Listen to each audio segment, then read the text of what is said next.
네, 말씀 함께 보도록 하겠습니다. 오늘 하나님께 주신 말씀은 에베소서 1장 22절에서 23절, 그리고 2장 21절에서 22절까지입니다. 가지고 계신 우리말 성경으로 찾아서 함께 읽도록 하겠습니다. 에베소서 1장 22절에서 23절부터 먼저 읽도록 하겠습니다. 천천히 찾아주십시오. 신약 성경입니다. 에베소서 1장 22절에서 23절까지 먼저 읽도록 하겠습니다.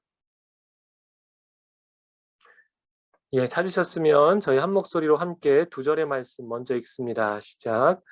그리고 하나님께서는 만물을 그리스도의 발 아래 복종하게 하시고 그리스도를 만물 위에 교회의 머리로 삼으셨습니다. 교회는 그리스도의 몸이요 만물 안에서 만물을 충만하게 하시는 분의 충만입니다. 자, 2장 21절에서 22절 읽습니다. 2장 21절에서 22절입니다. 시작. 그리스도 안에서 건물 전체가 서로 연결돼 주 안에서 함께 자라 거룩한 성전이 됩니다. 여러분도 성령 안에서 하나님께서 거하실 처소가 되기 위해 그리스도 안에서 함께 세워져 가고 있습니다. 아멘. 네, 잠시 기도하겠습니다. 하나님 말씀 앞에 섭니다.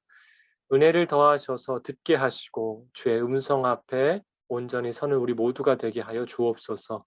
감사드리며 예수님의 이름으로 기도드립니다. 아멘.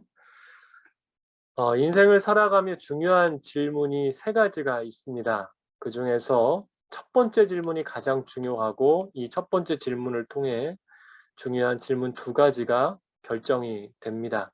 세 개의 질문은 다음과 같은데요. 첫 번째 질문 이렇습니다. 나는 누구인가? 그리고 이어지는 두 개의 질문은 나는 어디로 와서 어디로 가는가? 그리고 마지막으로 나는 무엇을 하고 살아야 하는가? 지금 들으셨던 이 질문에 중요하다고 강조했던 첫 번째 질문은 우리가 제시하는 전도 전문의 질문과 같은 내용이기도 합니다. 우리가 전도할 때 가장 먼저 하는 첫 번째 질문이 무엇입니까? 행복하십니까? 이지요? 그리고 이어지는 말들은 무엇입니까? 행복에 대해서 묻고 난 뒤에 당신이 본래 누구이고 하지만 지금 어떤 모습인지를 우리는 이야기합니다.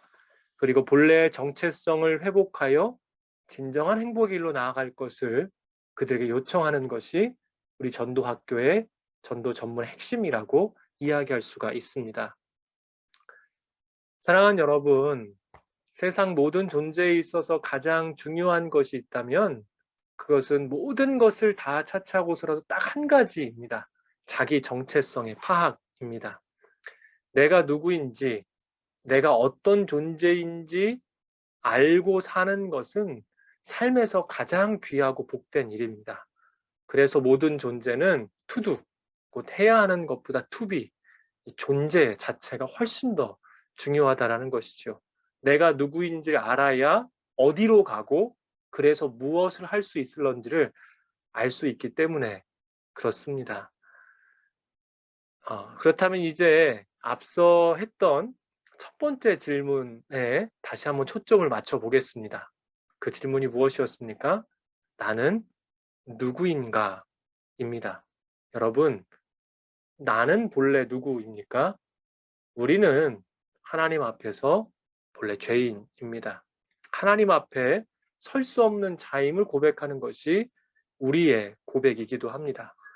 그런데 놀랍게도 하나님의 말씀은 오늘 우리를 향해 이렇게 선포하시는데요. 우리 에베소서 1장 4절에서 7절까지의 말씀 한번 읽어보도록 하겠습니다. 에베소서 1장 4절에서 7절까지입니다. 자, 가지고 계신 성경으로 함께 읽겠습니다. 찾아주십시오. 에베소서 1장 4절에서 7절까지입니다. 자, 찾으셨으면 4절의 말씀 함께 읽겠습니다. 시작. 하나님은 세상이 창조되기 전에 그리스도 안에서 우리를 선택하셔서 사랑 가운데 그 앞에 거룩하고 흠없게 하셨습니다. 하나님은 그분의 기뻐하시는 뜻을 따라 우리를 예정하셔서 예수 그리스도로 말미암아 하나님의 양자가 되게 하셨습니다. 이는 하나님의 그분의 사랑하시는 아들 안에서 우리에게 거저 주신 하나님의 은혜의 영광을 찬미하게 하기 위한 것입니다.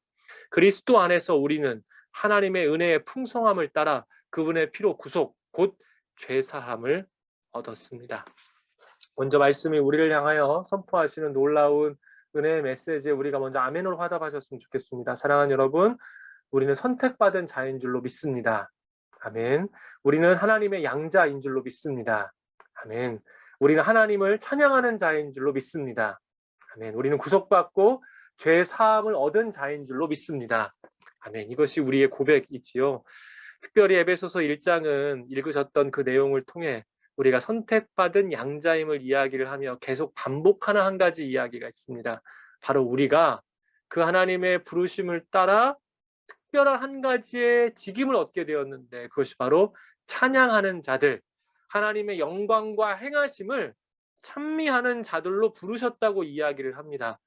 여러분, 그런데요, 이 찬양이라는 단어는 아무에게나 주어지는 것도 아니고 아무나 할 수 있는 것도 실제로 아닙니다. 찬양이라는 건 그 대상을 높이고 우러르는 행위입니다.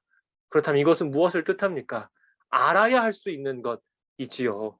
하나님께서 우리를 찬미하는 자, 찬양하는 자로 부르셨다라는 것에는 아주 놀라운 의미가 담겨져 있는데요. 하나님의 놀라운 일을 보고 깨닫고 동참함 가운데에 그 찬양의 길로 인도하셨다라는 것이죠. 그렇지 않고서는 어떤 존재도 하나님을 찬양조차 할 수가 없습니다. 선택하셔서 양자로 부르신 그 부르심 안에는 하나님을 보고 위대한 일을 바라보고 함께 경험하고 그 영광에 동참하게 하신다는 놀라운 약속이 이미 내포되어 있는 것이죠. 자, 이러한 놀라운 부르심이요. 본래 죄인이지만 하나님께서 이미 만세전부터 우리를 택하셔서 양자의 영으로 삼으셨고 양자로 삼으셨고 이제 그 양자로 삼으신 이들을 찬미하게 하는 자로 부르셔서 오늘 부르심을 입은 자들이 누구인가? 우리가 읽었던 본문이 그 이야기를 해주고 있는 중입니다. 그래서 그들이 결국 가져야 될 정체성은 뭔가? 우리 1장 22절, 23절 함께 읽어보도록 합니다. 22절, 23절입니다. 읽겠습니다. 시작. 그리고 하나님께서는 만물을 그리스도의 발 아래 복종하게 하시고 그리스도를 만물 위에 교회의 머리로 삼으셨습니다. 교회는 그리스도의 몸이요 만물 안에서 만물을 충만하게 하시는 분의 충만입니다. 에베소서는 그 시작부터 하나님의 놀라운 행하심을 찬양하면서 성도의 감격의 고백을 깊이 고백합니다. 그리고 찬양합니다. 그리고 그러한 뒤에 우리의 존재가 결국 무엇으로 부름을 받았냐라고 이야기를 하냐면 교회라고 우리의 존재, 우리의 정체성을 명확하게 이야기를 해주고 있습니다. 오늘 우리가 무엇으로 함께 모였습니까? 전도학교 사역팀이 아니라는 것이죠. 오늘 우리가 이곳에 모인 정체성은 무엇입니까? 교회로서 부르심을 받아 양자가 되어 하나님을 찬미하는 자들인 교회로서 이곳에 함께 모였다라는 것입니다.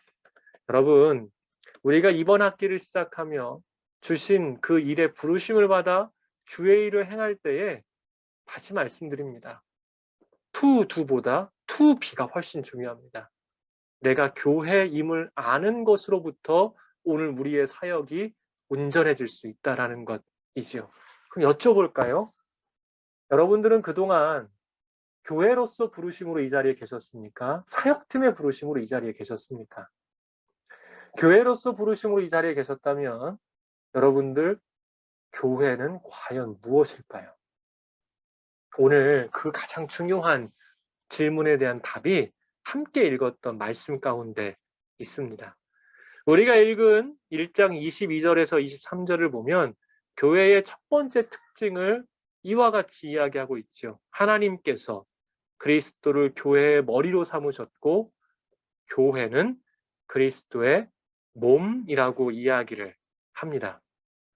우리는 그리스도를 머리로 가진 자이고 우리는 그 머리에 몸된 자로서 함께 모여 있다라는 것입니다.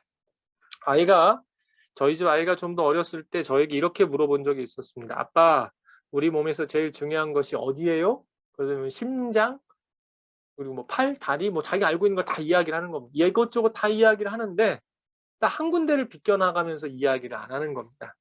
그래서 제가 이렇게 이야기를 해줬습니다. 요엘아, 몸의 여러 곳이 중요하지만 머리가 제일 중요해. 그래서 머리에는 이렇게 딱딱한 두개골이라는 뼈로 감싸져 있어. 머리가 다치면 사람은 아무것도 못해. 제일 중요한 부분이야. 교회란 무엇입니까? 가장 중요한 특징을 에베소서에서 명확하게 이야기합니다. 그 어떤 것보다도 그리스도를, 우리 주님 예수님을 머리로 삼는 이들입니다. 여러분, 우리의 정체성이 어디에 있습니까? 주님을 우리의 머리로 삼는 것.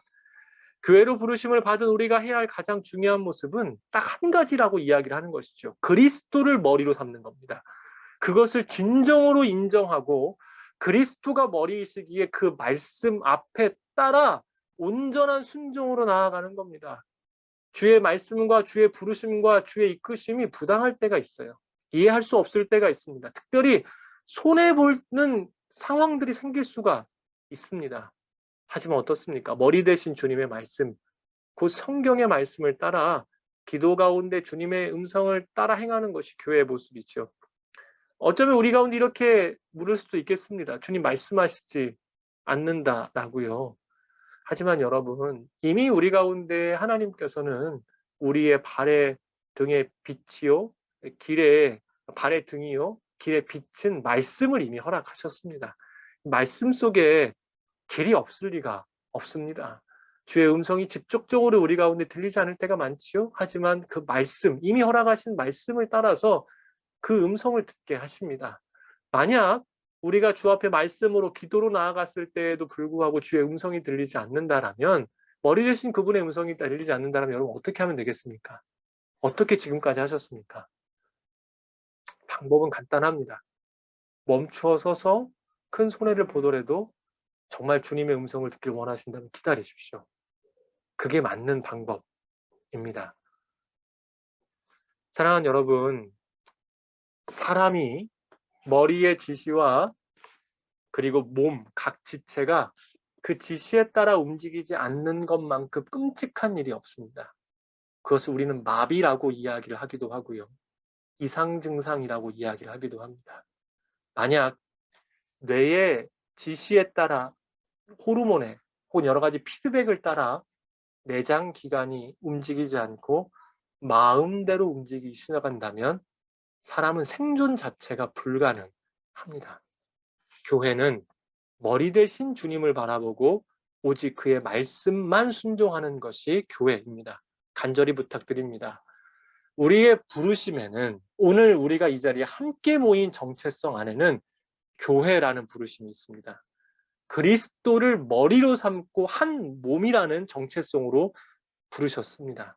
그래서 우리가 이번 학기를 시작하며 가장 중요한 것은 내 소리가 아닌, 내 마음이 아닌, 내 경험이 아닌 그리스도가 머리가 되셔서 그 주님의 음성을 따름으로 예비하신 그 은혜 안에 거하는 것이 오늘 우리가 해야 될 가장 중요한 모습일 것입니다. 이어지는 말씀으로 23절에서 두 번째 이야기가 나오는데요. 교회로서의 특징이 두 번째입니다. 자, 23절, 우리 1장 23절 다시 한번 읽어보도록 하겠습니다. 23절입니다. 시작. 교회는 그리스도의 몸이요 만물 안에서 만물을 충만하게 하시는 분의 충만입니다. 머리이신 그리스도 아래 그리스도의 이름으로 모인 자들을 한 몸, 한 지체라고 이야기를 합니다. 몸이라는 이 한 글자, 이 특별한 단어 가운데요, 우리가 두 가지를 생각해 볼 수가 있습니다. 그 첫 번째는 자해라는 단어이고 두 번째는 자연스러움이라는 단어입니다. 여러분이 자해라는 단어를 어떻게 생각하십니까? 실제로 사람이나 동물에게 있어서, 움직일 수 있는 모든 동물에게 있어서요, 자해라는 단어는 비정상적인 단어입니다. 자해라는 행동 안에는 굉장히 심리적인 큰 충격과 문제를 이미 담고 있는 단어이죠. 동물 중에 자해를 하는 동물을 보신 적이 있으십니까? TV에서 간혹 나오는데요. 자해를 하는 동물들을 보면 매우 큰 충격을 받은 동물들입니다.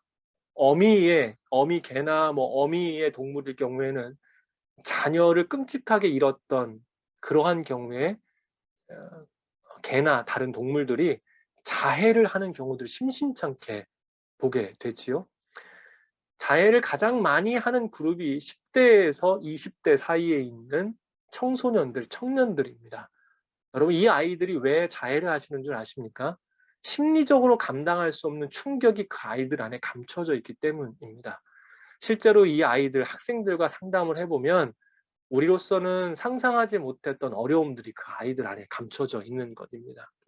여러분, 그런데요, 교회라고 불리는 우리가 생각보다 자해를 참 많이 합니다. 서로를 아끼고 칭찬하는 일보다 심심찮게 나무라고 탓하지요. 이게 바로 내 몸을 스스로, 몸인 우리가 스스로를 자해하는 일입니다. 근데 가장 놀라운 일이 있습니다. 그렇게 서로를 탓하고 어쩌면 미워하는 그러한 모습들 가운데에서 이것이 괜찮다고, 당연한 일이라고, 이렇게 해야 된다고 말하는 것이 우리의 논리이기도 한다라는 것이죠. 그 사람은 이런 소리 들어도 된다고. 여러분, 자해가 정상입니까? 비정상입니까? 우리가 몸을 생각할 때 반드시 기억해야 될 한 가지가 있습니다. 제가 자꾸 손을 이렇게 움직이는데요. 좀 우스운 이야기입니다만 설교를 할 때 제가 이렇게 손짓을 하지를 않고 갑자기 제 발이 올라와서 여러분께 발짓으로 제스처를 취한다면 여러분 기분이 어떠시겠습니까? 두 분만 웃어주시네요. 재밌다고 생각을 했는데 여러분, 손의 역할이 있고 발의 역할이 있습니다. 코의 역할이 있고 귀의 역할이 있는 것입니다. 근데 우리는 희한하게도 발에게 너는 왜 손의 역할을 못하냐라고 이야기할 때가 참 많다라는 겁니다. 코에게 왜 귀의 역할을 못하냐라고 이야기할 때가 생각보다 너무나 많다라는 겁니다. 이 팔목의 역할이 있고 팔뚝의 역할이 있는데도 불구하고 너는 왜 손목처럼 부드럽지 않냐라고 이 팔뚝에게 요구하는 경우들이 너무나 많다라는 것이지요. 종아리에게 요청할 것이 있고 허벅지에게 요청할 것이 있다라는 것입니다. 여러분, 그 지체만이 그 부분을 수행할 수 있습니다. 그게 자연스러운 일입니다. 그래서 저희가 실은 오늘은 제가 미리 시간표를 받았을 때 이렇게 적혀 있더라고요. 저희 옆 비고란에 김승훈 목사님 이렇게 적혀 있길래 실은 오늘 굉장히 마음을 먹고 설교를 길게 준비를 했습니다. 근데 어저께 보니까 시간이 15분이 돼 있어서 그냥 준비한 거 길게 하자고 하고 있는 중입니다. 그래서 부탁을 드립니다.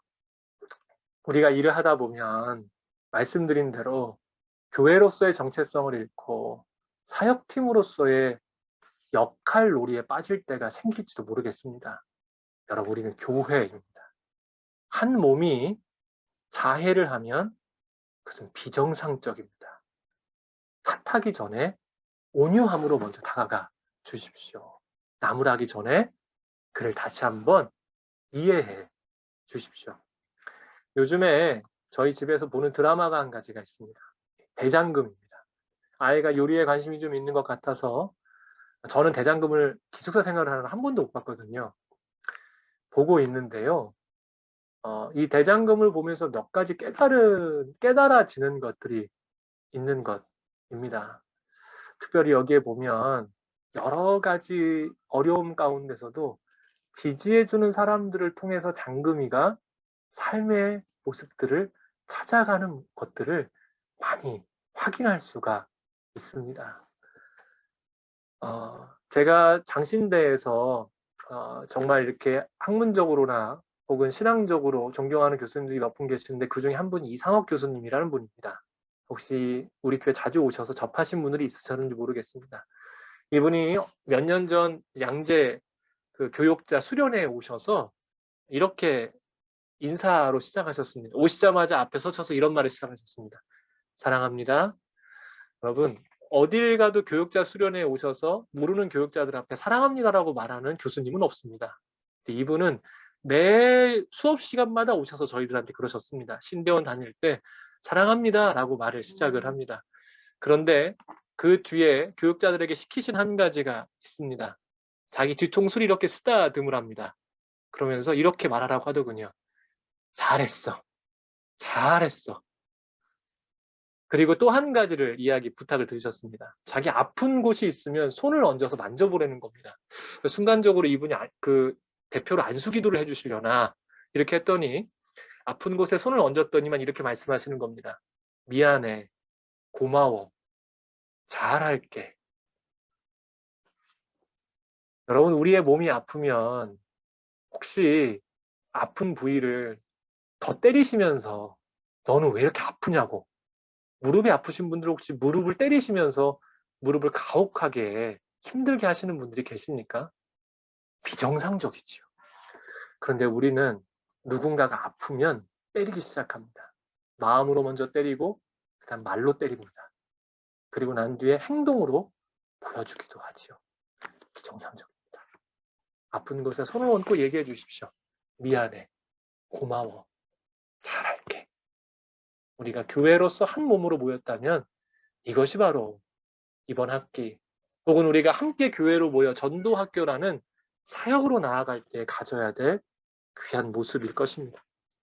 두 번째는 자연스러움입니다.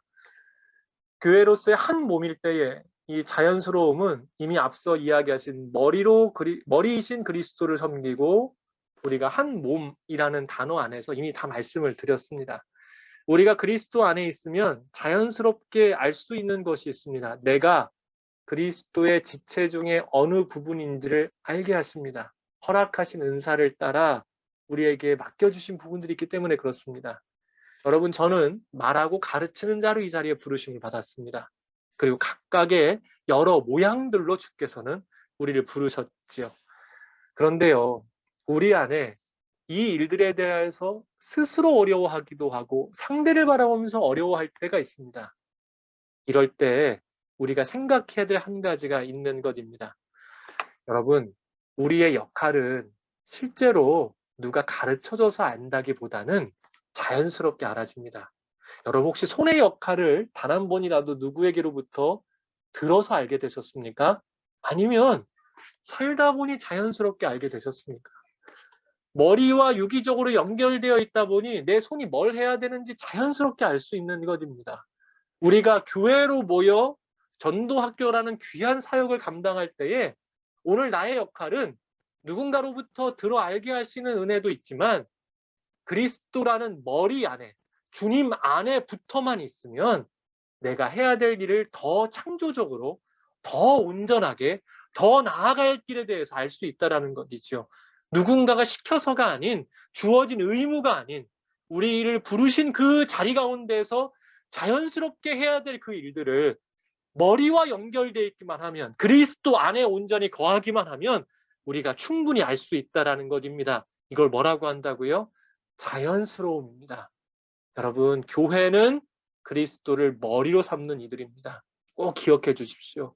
매 순간 날마다 부르심 가운데 주의 일을 행하며 우리가 해야 될 일은 주님을 머리로 삼기만 하면 그 음성 듣기를 순종하고 그 음성 앞에 순종하기로 결정하기만 하면 해야 될 일에 대하여 자연스럽게 인도하시는 그 성령 하나님의 은혜를 우리 모두가 경험할 수 있다는 것 있지요. 주시는 자연스러움을 따라 행하십시오. 우리는 아마 주 안에서 더욱더 온전하여지고 하나됨을 경험하는 놀라운 은혜가 있을 것입니다. 자, 이제 마지막 말씀 함께 보도록 합니다. 읽었던 본문 중에 2장 21절에서 22절까지의 말씀입니다. 다음 장인데요. 교회에 또 한 가지 특징이 있습니다. 마지막 말씀입니다. 2장 21절, 22절 우리 함께 읽도록 합니다. 읽겠습니다. 시작. 그리스도 안에서 건물 전체가 서로 연결돼 주 안에서 함께 자라 거룩한 성전이 됩니다. 여러분도 성령 안에서 하나님께서 거하실 처소가 되기 위해 그리스도 안에서 함께 세워져 가고 있습니다. 마지막으로 중요한 특징이 있습니다. 여러분 저를 따라 고백해 주십시오. 함께 세워져 갑니다. 함께 세워져 갑니다. 예, 세상은 나 자신의 성장에 목이 매어 있습니다. 다른 사람이 어찌되었건 상관이 없습니다. 내가 합격하면 그만입니다. 내가 잘 돼야 됩니다. 내가 저 자리에 올라가야 되고 다른 사람은 몰라도 나는 반드시 취업을 해야 됩니다. 그렇지 않으면 루저라는 이야기를 듣게 되지요. 높은 자리에 오른 사람, 그래서 그런 사람들을 우리는 성공한 사람이라고 표현을 합니다. 참 놀랍게도 세상에서요. 요즘 이러한 시각이 바뀌고 있죠. 그 대표 주자가 마이클 샌델입니다. 이 공정이라는 이슈를 세상 가운데 던졌고 아마 많은 분들이 접하셨을 겁니다. 많은 성공한 사람들이 능력주의를 표방합니다. 자신의 능력을 최대한으로 끌어올리라고 이야기를 합니다. 당신의 실패는 당신이 최선을 다하지 않았기 때문이다. 그러니까 최선을 다해야 된다. 저도 어렸을 때부터 들었고 지금도 말하고 있고 많은 성공한 이들의 외침이기도 합니다. 내 자녀에게도 우리는 최선을 다하라고 이야기를 합니다. 노력하지 않으면 실패한다라고 우리는 가르치고 있습니다.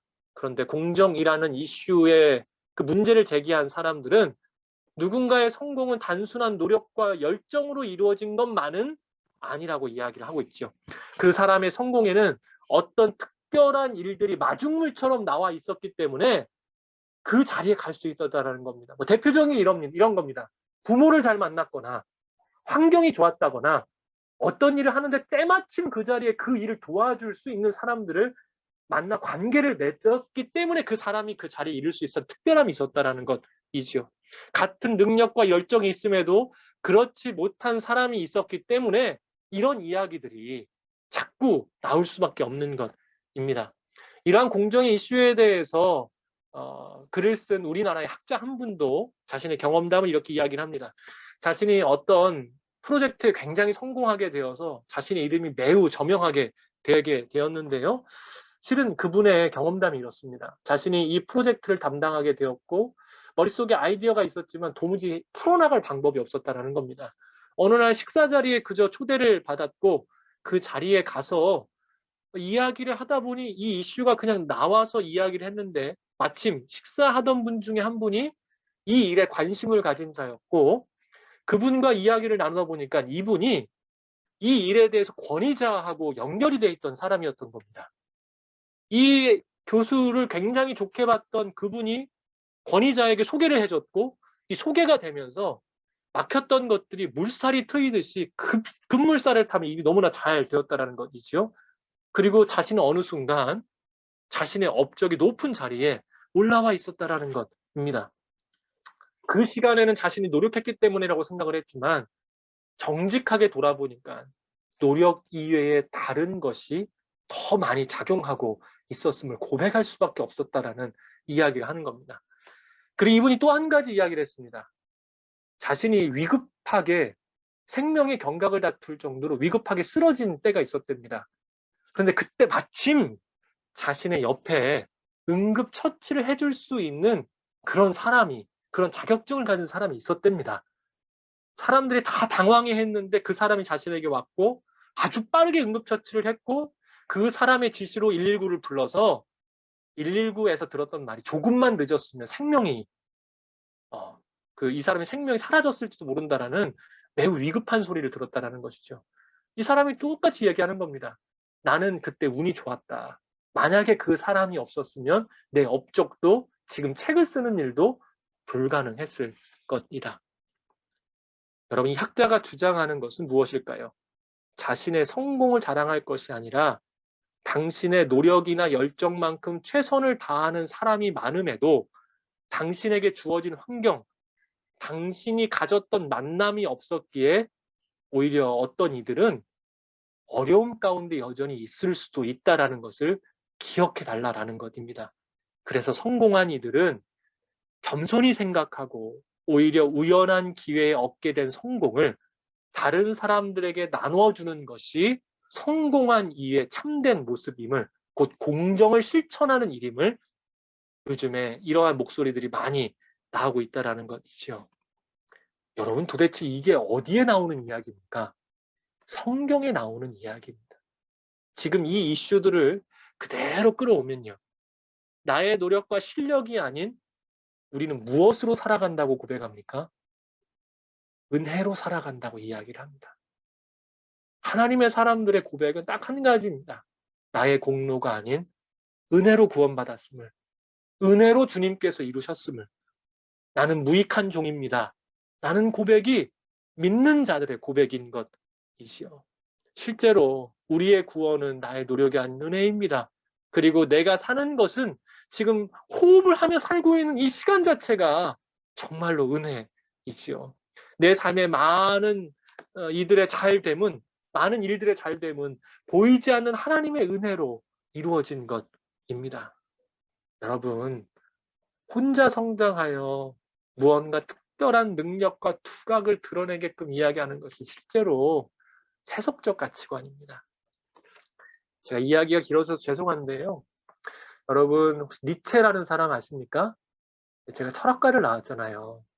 이 니체가 주장한 사상 중에 특별히 인간에 대한 이야기 가운데 초인 사상이 있습니다. 들어보셨을 겁니다.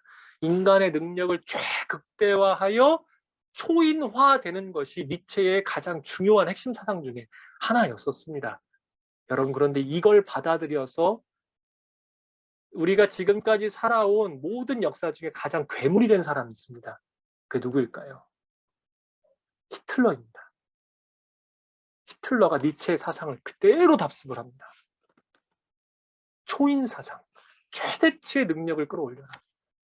그리고 이 니체가 이야기했던 기독교는 노예 근성을 가진 종교입니다. 약한 자들이 모여서 자신의 약함을 두둔하며 있는 것이 기독교라고 비판을 했던 것이 니체의 사상이었었지요. 그래서 이 니체의 사상을 받아들이고 그 사상 안에 머물러 있었던 히틀러는 결국 유태인 학살에 이르게 되는 것입니다. 여러분, 성경은 교회인 우리에게 부탁하는 것이 있습니다. 함께 세워져 가야 됩니다. 이것이 오늘 우리에게 주어진 가장 중요한 과제입니다. 우리가 양자로서 부르심을 받아 하나님을 찬양하는 자로 교회이고 그리스도를 머리로 삼고 부르심에 따라 허락하신 일들을 힘써 행했는데 나 혼자만 성장했습니다. 그건 있을 수 없는 일입니다. 이번 학기가 마치게 되었을 때 우리는 함께 자라나 있어야 됩니다. 그리고 그 함께 자람을 통해 우리가 누려야 될 영광이 한 가지가 있습니다. 22절을 보십시오. 여러분도 성령 안에서 하나님께서 거하실 초소가 되기 위해 결국 우리가 함께 자라는 교회로서의 가장 영광스러운 모습은 우리 하나님께서 더욱 우리 안에 충만히 거하시는 미가 6장 8절에서 이야기하는 그 하나님과의 놀라운 동행을 더욱 깊이 누리는 자로서 그 부르심에 합당한 모습으로 살아가게 하시기 위한 주님의 부르심인 것이지요. 교회로 부르심을 받은 여러분 모두를 축하하고 축복합니다. 오늘 우리의 머리이신 그리스도이심을 늘 기억해 주십시오.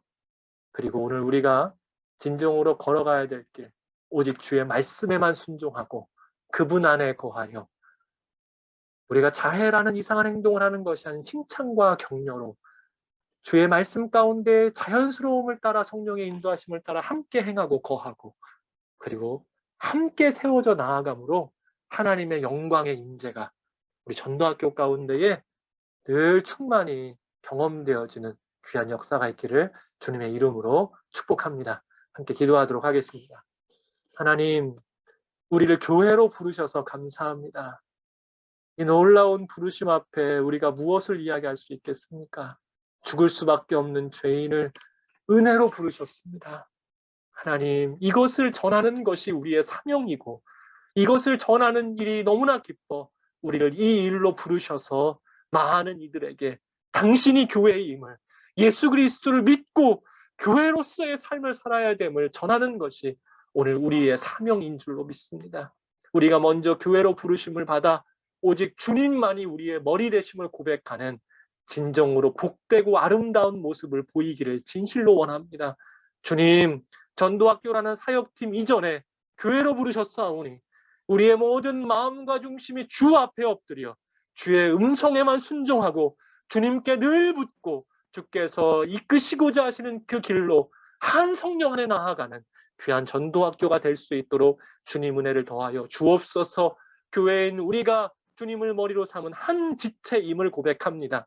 한 몸이오니 이제 우리가 서로를 진실로 아끼고 주 안에서 부르심을 따라 서로의 역할을 존중하며 주님의 부르심을 따라 자연스러움으로 나아가 하나됨을 경험하고 그 은혜의 행하심을 함께 경험하는 귀한 이들로 서게 하여 주시옵소서. 이제 소망하오니 이 일을 따라 함께 세워져 나아가게 하시고 어느 한 사람도 뒤처지지 아니하고 서로를 온전히 돌아보아 어느 한 사람만 성장하는 것이 아닌 우리가 이 시간을 통하여 함께 성장함으로 그 은혜를 누리고 그 은혜의 기쁨 가운데 서로를 바라보는, 그냥 이번 학기가 끝났을 때에 그 은혜의 간증을 함께 나누는 귀한 이들로 서게 하여 주옵소서. 감사드리오며 예수님의 이름으로 기도드립니다. 아멘.